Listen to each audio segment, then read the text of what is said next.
All right, welcome back. Today we're going to talk about tools. Okay, so we have our tool note sheet in the folder, and we'll be going through these. We'll be going through them kind of quick. We'll do more hands-on here in the shop. All right, your professional technicians can own thousands of dollars worth of tools and equipment, okay? Because it's always impossible to perform even the simplest job without the correct tool. Okay? You'll hear that a lot in the shop. Grab the correct tool for the correct job. Okay. Your well-selected set of tools, okay, will speed up repairs and improve the quality of your work and increase profits if you're doing it as a career. You always want to keep your tools organized, clean, and using the right tool for the right job to increase productivity. Now we're going to get into our tools itself. Okay, I'm going to point out a couple different things here, not only for your note sheet, but tools themselves that you'll need to know. Okay, over here you have your sockets, you have standard, and you have metric. Same thing over here. You have your metric wrenches. Okay, this is a combination wrench, has a box end on one side, open on the other. You have standard, which are in fractions, and you have metric, which are the whole numbers. Okay, so your wrenches can come in both standard and metric sizes. Metric, the SI is for system imperial. Okay, now, note that over here, these are standard sockets. They are in fractions. Your metrics are in whole numbers as we go through. When we get into bolt and torque lab and we get into fasteners, 8.8 identifies a metric bolt, and these three radial lines identifies a standard bolt. So if you see one of those with either one of them on it, you should go ahead and assume that you will need either a metric socket set or a standard socket set. Number 5, your 4 basic types of hand wrenches. Opened end wrench, it's open at both sides. Your boxed end wrench, and it's closed on both sides. Typically 2 different sizes. This side might be a 5/8 and this side might be a 1/2 inch. Your combination wrench, it has one of each on it because it's combo. And you got a boxed end and an opened end. And then a tubing or line wrench is specific to specific jobs using that has tubings or fuel lines on them. Number 6, hey, sockets are cylinder-shaped wrenches with square drives that fit various handles for turning. All of these are sockets. Again, there is standard and metric sockets. All right, your socket's drive size. The socket's drive size is for the square opening for a handle extension or ratchet. Okay, so if you look at the bottom of the socket, there will be this square opening in them. Okay, these three right here are the most common. There are 3/4 and 1 inch, but for this shop, 1/4 inch, 3/8, and 1/2 inch are all the most common drive size for this course. Okay, we talked about measurement and spatial awareness. 1/4 inch is smaller, 3/8 is a little bit bigger, and 1/2 inch is bigger than both of those. And that is what's going to help you identify between them. The 4 common drive sizes, okay, they go all the way up. We talked about these 3, okay, 1/4 inch, 3/8, and 1/2. Okay, when you get into industry, 3/4 goes all the way up. 3/4 is very common, but for again, the 4 common are these. The ones we need to worry about in the shop are just 1/4 through 1/2. And if you look on the ratchet, that little square on the ratchet is the drive size. Okay, you have to make sure that you have the appropriate socket drive size for the appropriate ratchet. A universal joint is a swivel that allows sockets and ratchets to reach along obstructions. Okay, so you have a regular universal joint that will get you there. They also have universal sockets. They have this universal joint built right into the socket. Okay? And they have universal joints for impacts.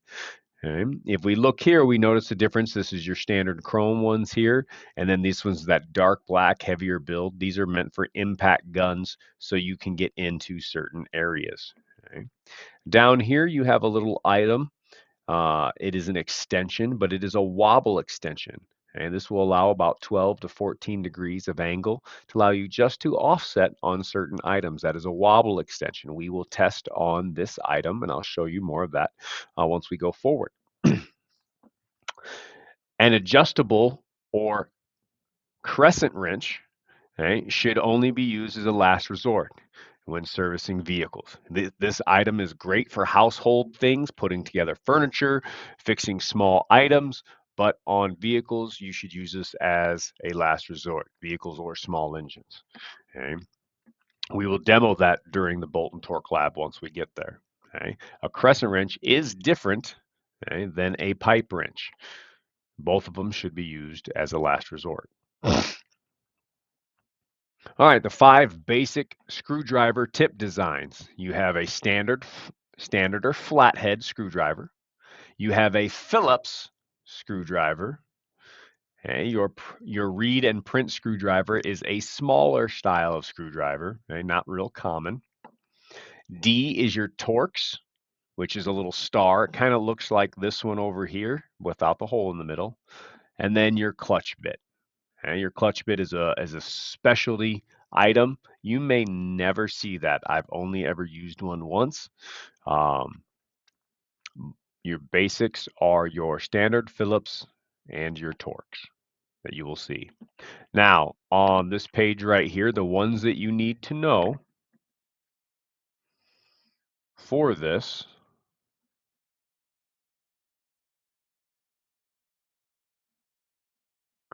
is your slotted, your Phillips, your Torx, your Torx security or Allen security, be able to identify those, and your Allen bit. Okay. These 5 right in that area. Okay.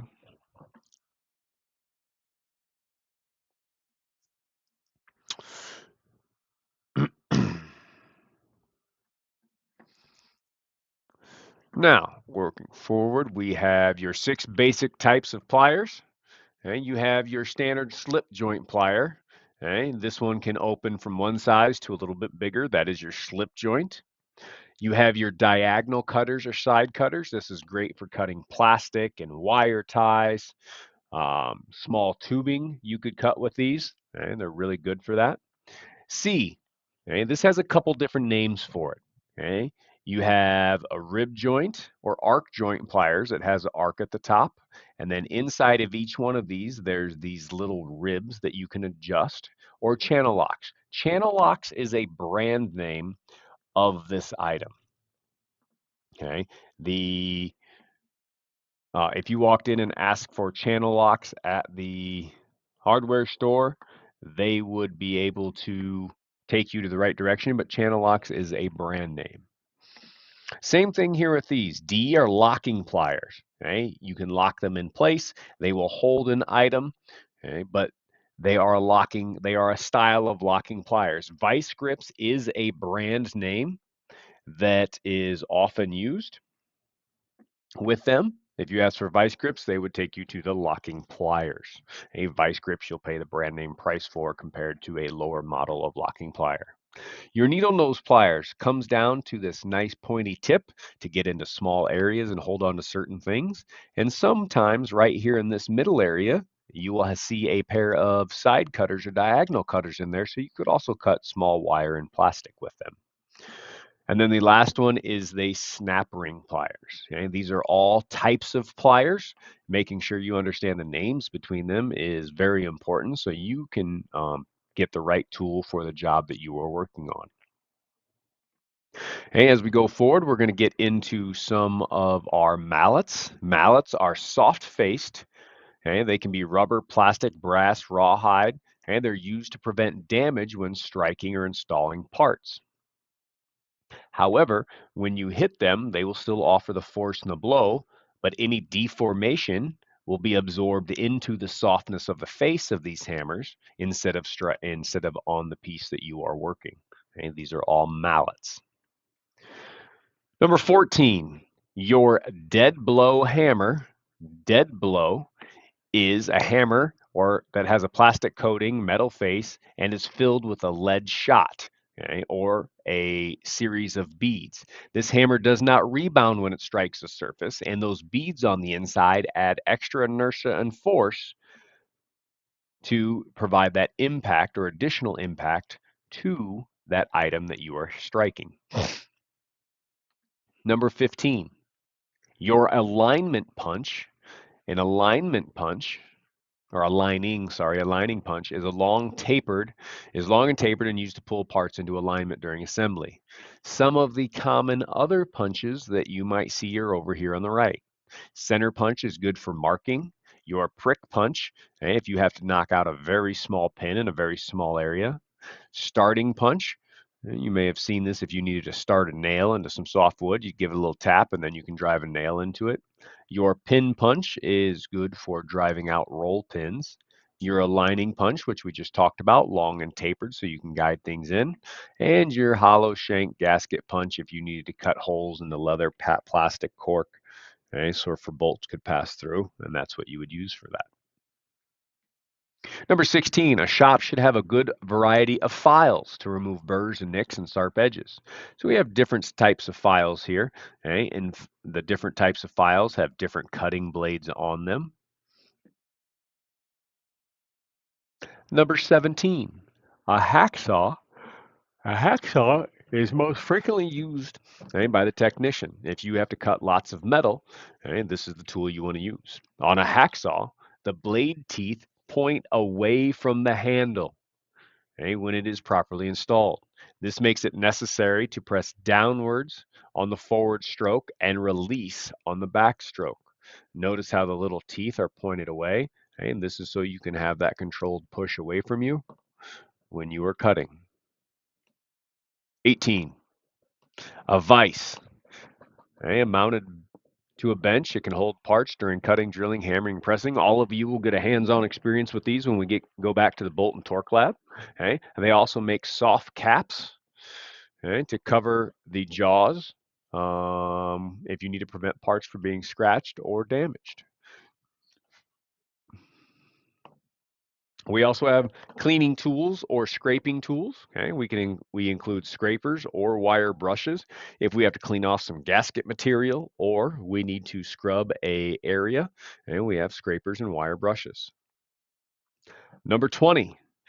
Okay, we have magnetic and finger pickup tools. Okay, these are in case you drop anything into a small area, you can reach down and grab it with a magnet, or if you can guide down with this finger tool and squeeze and pinch it, you can pull it out. Number 21, pry bars. Okay, pry bars are strong steel bars used instead of screwdrivers. You should not use screwdrivers as a pry bar or a chisel, okay, to move difficult parts into alignment. Also, a serpentine belt is a combination of a pry bar with a boxed end wrench at the end. Okay? It's just a long item to allow you to pull.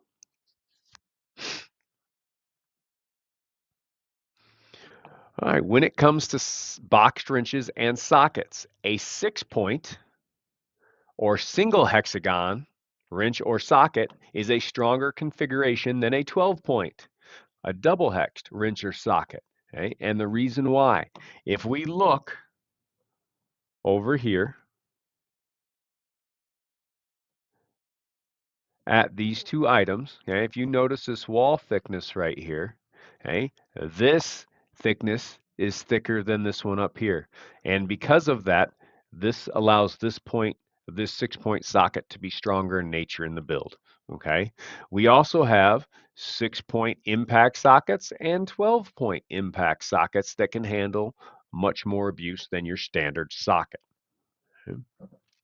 We'll also get into why 6-points are better for removing tough fasteners than your 12 points. Okay? And it has to talk with the surface area contact. This one touches all 6 sides very snugly. This one only grabs the corners, which if these round over or get weak, you will round over the corners and strip off that fastener.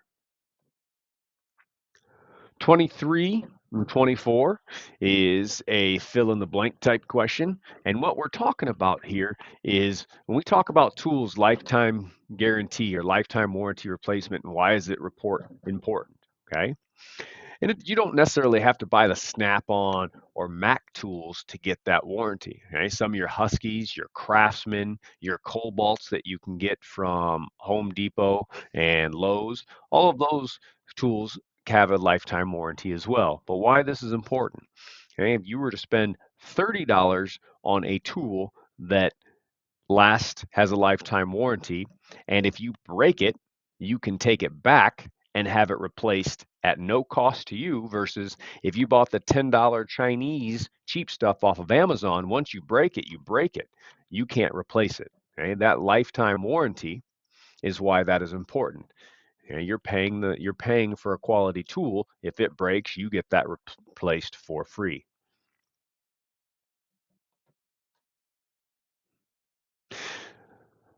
Okay. Now, once you're done filling that out, we'll come down here to the bottom. Okay, and we'll do a little check on learning. Which of the following is not a common size of a ratchet drive size? Okay. If we look, these are the common ones right here. As I mentioned before, these are the common ones in the shop. Which one does not belong here? Okay. It is C, 5/8. All right. The most common used and versatile socket handle is this over here. It is a ratchet. A ratchet is the most common and versatile socket handle. A universal joint is a swivel that lets socket wrenches work around obstructions. We talked about that earlier. Okay. This one here is two people talking to each other, and you have to figure out if one's telling the truth, one's lying, or they're both on the same page. Technician A states a socket's point, or these points that are on here, is the size of the square opening on the handle. So Technician A is saying these points is for the square opening on the ratchet. Is that true or false? Okay. Technician B states that the point of the socket is the configuration for the bolt or nut. Okay. So if, as we saw in the photos, if this end is for a bolt or nut, is Technician A or Technician B telling the truth? Okay. And then you come down here and say who is right. Okay.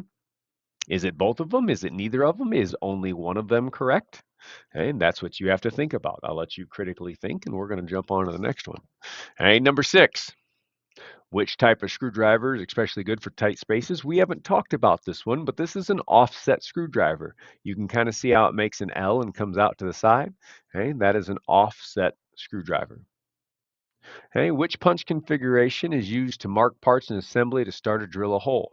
Okay, this one would be a center punch. You see this nice pointy end here? That would go on your metal. You'd smack it with a hammer and create that indent, and then you could start drilling that piece of metal or working with it as necessary. Okay. Now, that is the tool note sheet. We will get a little bit more hands-on as we go forward. We'll do a little layout of different tools and let you see and get your hands on different tools, and we'll talk about their warranties so you can be an informed consumer.